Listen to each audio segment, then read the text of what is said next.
আচ্ছা টুবু, আজকে জন্মদিন হবে, তুমি হ্যাপি বার্থডে করবে?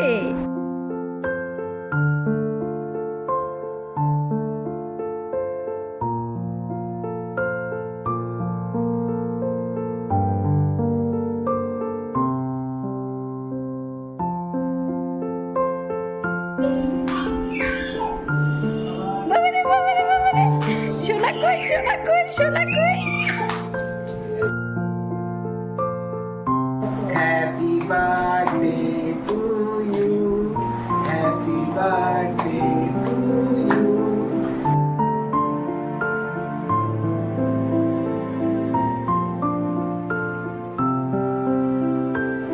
প্রজাপতি প্রজাপতি। Good morning everyone, welcome back to my channel. আশা করছি তোমরা সবাই ভালো আছো আর আমরাও ভালো আছি।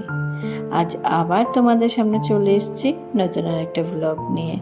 আর এখন ঘড়িতে বাজে সকাল 7টা। এখন থেকে তোমাদেরকে সাথে নিয়ে আমি আমার আজকের ব্লগটা এখান থেকে স্টার্ট করছি। দিনটি ছিল 20 আগস্ট। এই 20 আগস্ট না একটা স্পেশাল ডে আমার জীবনে।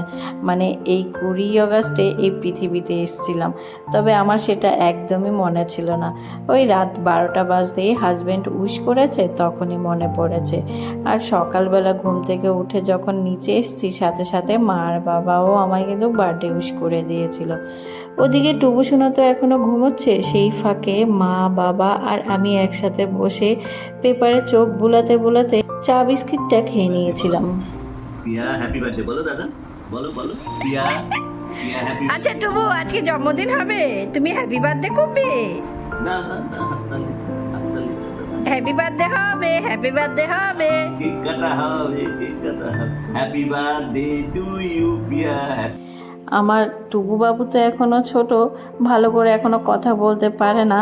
ওই বাবা না হ্যাপি বার্থডে প্রিয়া বলছিল, তো দাদানের মুখে শুনে ও আধো আধো করে পিয়া পিয়া বলে হ্যাপি বার্থডে বলার চেষ্টা করছিল। এর মধ্যে ও তো ঘুম থেকে উঠে পড়েছে, ওকে ফ্রেশ করিয়ে ওকে ব্রেকফাস্টটা খাইয়ে দিয়েছি। দেন ওকে কোলে নিয়েই আমরা সকলে একসাথে ব্রেকফাস্ট করতে বসে পড়েছি। সকালের ব্রেকফাস্টে হয়েছিল পরোটা, তার সাথে ছিল আলুর তরকারি। আর এই যে আমার ছেলেকে দেখতেই পাচ্ছ, তার খাবার খেতে কিন্তু তার বিন্দুমাত্র ইচ্ছা নেই। অনেক চেষ্টা করে অনেক কষ্টে ওকে ব্রেকফাস্টটা খাইয়েছিলাম, তবে ওকে কোলে নিয়ে যেই ব্রেকফাস্ট খেতে বসে পড়েছি, সে মাম্মামের থালা থেকে নিয়েই খাবে। আসলে খাওয়া তো কিছুই খায় না, ওই শুধু বায়না করে আর সব খাবারগুলো ছিঁড়ে এদিকে ওদিকে ছড়িয়ে নষ্ট করে। এর মধ্যে আমরা সকলের ব্রেকফাস্টটা কমপ্লিট করে ফেলেছি। দেন টুবুকে মা আর বাবার কাছে রেখে কিচেনে এসে রান্নাবান্না কমপ্লিট করে রান্নাঘরটাও ক্লিন করে নিয়েছি। দেন চলে এসেছি ওপরে। বাসি বিছানাটা না সকালেই মোটামুটি তুলে রেখেছিলাম, ওই আবারও একটু ঝেড়ে ঝুড়ে পরিপাটি করে গুছিয়ে রাখছি আর কি। আসলে আমার কাছে না বেড কভারটা যদি টান টান করে পাতা না থাকে, বিছানায় যদি কিছু এলোমেলো থাকে, তাহলে না একদমই ভালো লাগে না। বেডটা ঝেড়ে সব ফার্নিচারগুলোও মুছে নিয়েছি। আর এই ফার্নিচারটা মোছা না আমার কাছে কিন্তু রোজকার ডিউটি। যখনই আমি বাসি ঘর পরিষ্কার করি বা বিছানা তুলি, তখনই আমি সব ফার্নিচারগুলো শুকনো কাপড় দিয়ে মুছে নিই। রোজকার দিন যদি এটা না করা হয় না, তাহলে না ফার্নিচারে কিন্তু অনেক ধুলো জমে যায়, তখন পরিষ্কার করতে ভীষণ প্রবলেম হয়। আর এই যে ঘরটাও ঝাড় দিয়ে নিলাম। আমাদের ওপরের ঘরগুলো না খুব একটা নোংরা হয় না, সারাদিন ওপরে খুব একটা থাকি না, নিচেই থাকি, খাওয়া দাওয়া চান সব কিছু নিচেই হয়, তাই নিচের ঘরগুলোই নোংরা হয় বেশি। ওই ঘুমানোর সময় শুধু গিয়ে ওপরে ঘুমাই আর কি। আর এই যে আমাদের আরেকজন কাজের মানুষ, এ কিন্তু এখন ভীষণ কাজের হয়েছে।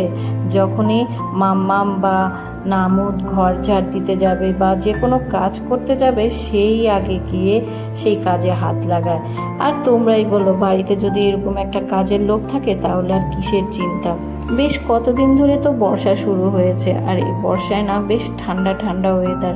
আর এই ঠান্ডা ওয়েদারে না টুবুর একটু সর্দি কাশির মতো হয়েছে, তাই ওই কিছু তুলসী পাতা তুলে এনেছি, তুলসী পাতার রস বের করে মধু মিক্স করে ওকে খাইয়ে দিচ্ছি। আর এই যে দেখতেই পাচ্ছ, আজকাল না না টুবু এত বায়না করে কি আর বলবো। ওকে মাম্মাম খাইয়ে দিচ্ছিস তাতে চলবে না, সে নিজের হাতে চামচ ধরে খাবে। আর এই যে দেখতেই পাচ্ছ বাটি তুলে খেয়ে নিচ্ছে জুসটা। ও না তুলসী পাতার রসটা খেতে না ভীষণ ভালোবাসে, তাই খুব একটা স্ট্রাগল করতে হয় না ওকে রসটা খাওয়াতে। এর মধ্যে অনেকটা সময় পেরিয়ে গেছে, টুপুকে চান করিয়ে ওকে দুপুরের লাঞ্চটা খাইয়ে দিয়েছি।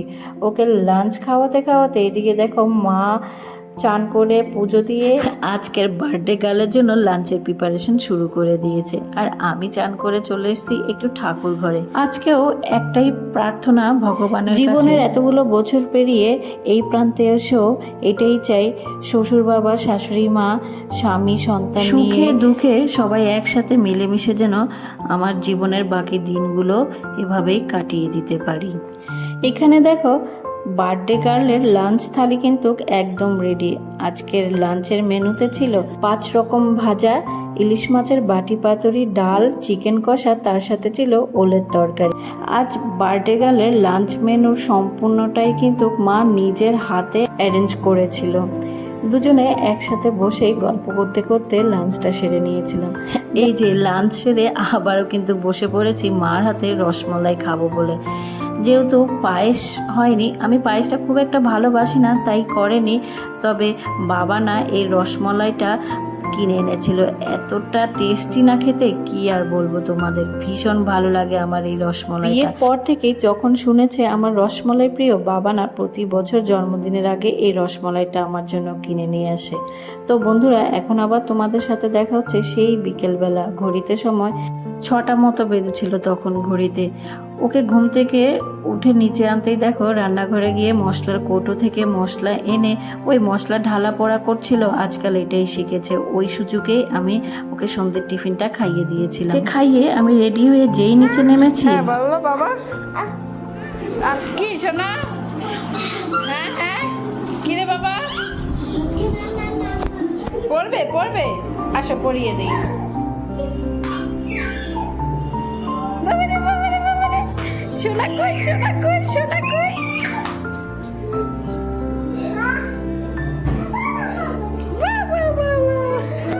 কেক কাটবে কেক কাটবে কেক কাটবে কেক কাটবে, বেটা কেক কাটবে, আসো আসো আসো আসো।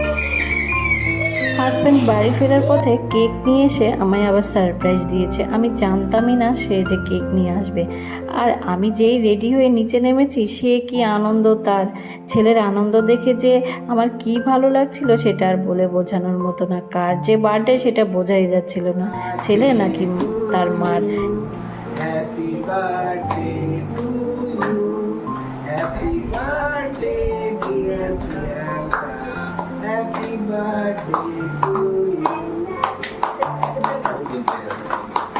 বিয়ে হয়ে শ্বশুরবাড়িতে আসার পর শাশুড়ি মার সাথে বা শ্বশুর বাবার সাথে এমন একটা সম্পর্ক কিন্তু প্রতিটা মেয়েরই একটা স্বপ্ন। আসলে কি বলতো, আঘাত জীবনের একটা পার্ট, আর সেই আঘাতগুলোকে পেছনে ফেলে প্রাণ খুলে বাঁচতে পারাটা জীবনের সবচেয়ে বড় পার্ট। আমি না জীবনে কয়েকটা কথা মানি, মানসিকতা সরল জীবন সহজ, মানসিকতা জটিল জীবন কঠিন।